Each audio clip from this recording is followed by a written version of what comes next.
that magic word linked with the names of Coolgardie and Hannon girdled the world in the early 90s.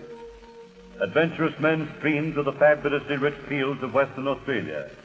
Lured on by hope, prospectors struck out into the country never before trodden by white men. Infected with gold lust, men rushed madly from the scene of one find to that of the next. Rough mining towns sprang up overnight and vanished just as quickly, but the find of Paddy Hannon endured. Kalgoorlie quickly blossomed into Australia's principal gold mining town and remains so today.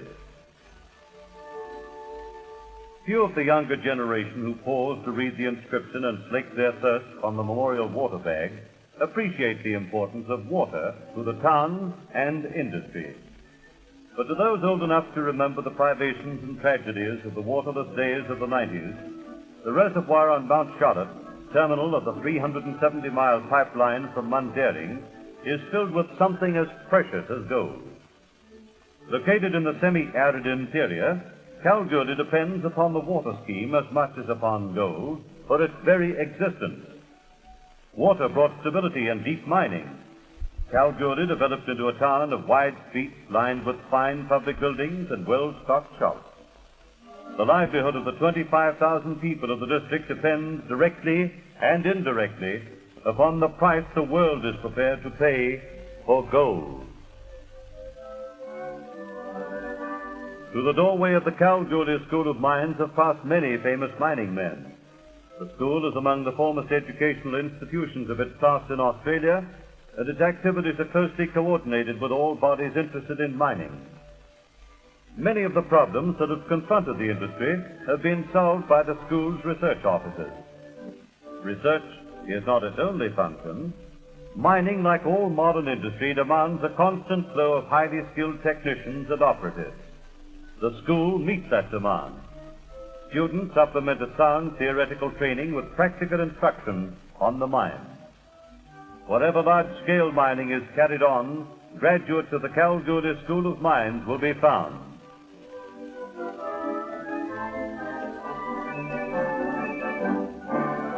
The Golden Mile, center of a small tract of gold-bearing country, which has returned 28 million fine ounces of gold and paid 32 million pounds in dividends to shareholders scattered throughout the world.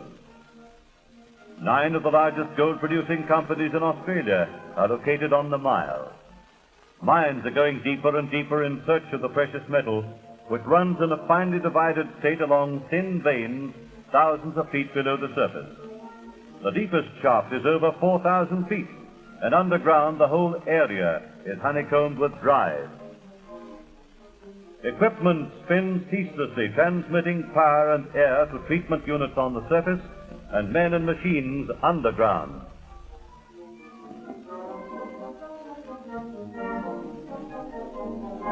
In the winding room, steel cable lashes viciously on the drums. The driver keeps a watchful eye on his instruments, and the cables run out and over spinning wheels high up on the poppet head.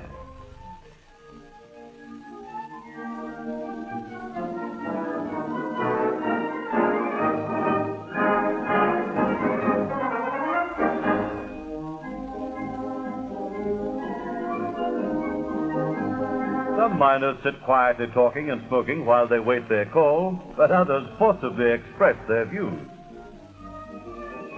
Cages go up and down the shaft at hundreds of feet a minute, and in a brief while men are wending their way along narrow underground corridors.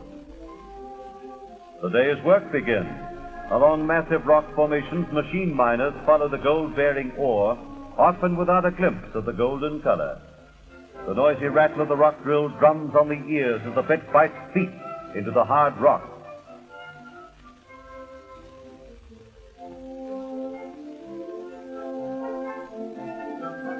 A regulation-length fuse fitted with a detonator is placed in each plug of explosive before it's inserted in the drill hole, and tamping clay is forced into the holes over the explosive to keep in the expanding gas and minimize accidents. Western Australia was the first to introduce the cartridge method of firing as a safety measure. Fuses from each hole are brought together in a cartridge and ignited through a master fuse, and another few feet advance is made. Firing is restricted to a quarter of an hour before the lunch period and the end of the shift. Through side chutes along the drive, gray pieces of gold-bearing ore slide from the stopes above into waiting trucks. The battery-operated train threads its way along the dark drive to the plat, where the ore is tipped in readiness for haulage to the surface by the skip.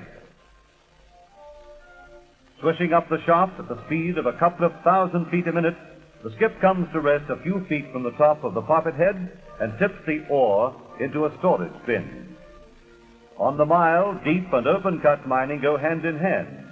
Miners, protected by safety ropes, work along the slopes of yawning open cuts. The ore is hauled to the surface in a nearby shaft. Trains then transport it to a central treatment point, and crushing commences.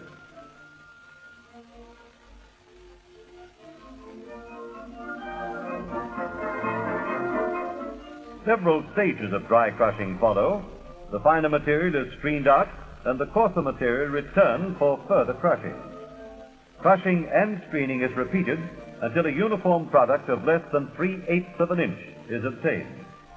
Carried by wide endless belts, the crushed ore passes to the mill, where wet crushing commences.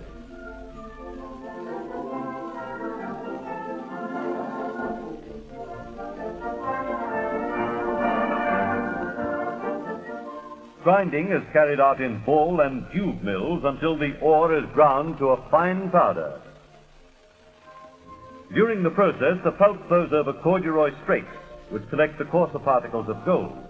The corduroy cloths are removed and washed, and the concentrate stored for treatment.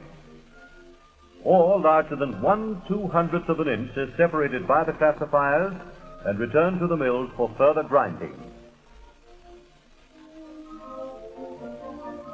When ground to a fine, uniformly sized product, pine oil and other reagents are introduced into the pulp, which then flows through a series of flotation cells. Frothing and flotation is repeated in each cell.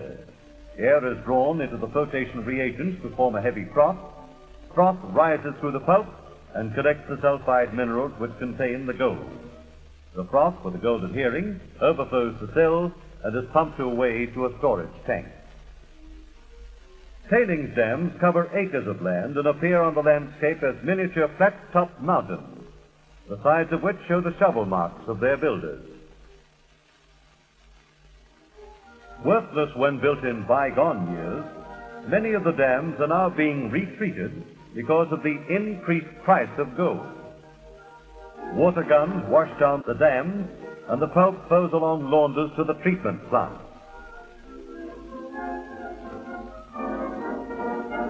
Back in the mill, the concentrates from flotation, which have a high sulfur content, are filtered to remove moisture and then moved forward through the roasters. Fed in at one end of the furnace, the concentrate is slowly raked to the other. Once ignited, the roast is sustained by the high sulfur content of the concentrate. Roasting converts the sulfides to oxides and enables the cyanide solution to leach out of the gold. The gold is dissolved by the cyanide solution and the solids discarded. Rich in gold, the solution flows into the precipitating tank in the gold room. Operations are now behind barred windows and doors. Zinc dust is added, and the gold is thrown out of solution in the form of black gold slime, which is scraped off the filters and held for smelting.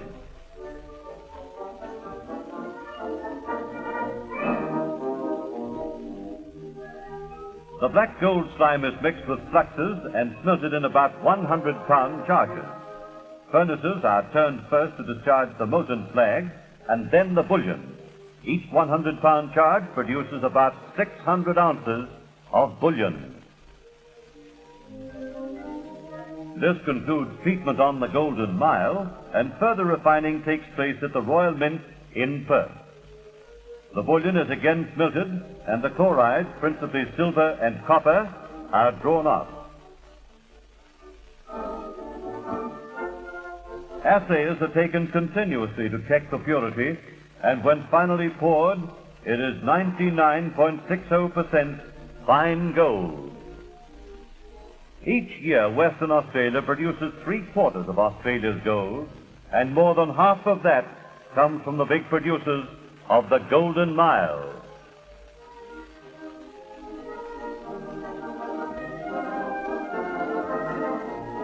No event has had such a profound influence upon the history of Western Australia as the magic call of gold which rang round the world when Paddy Hannon made his strike in '93.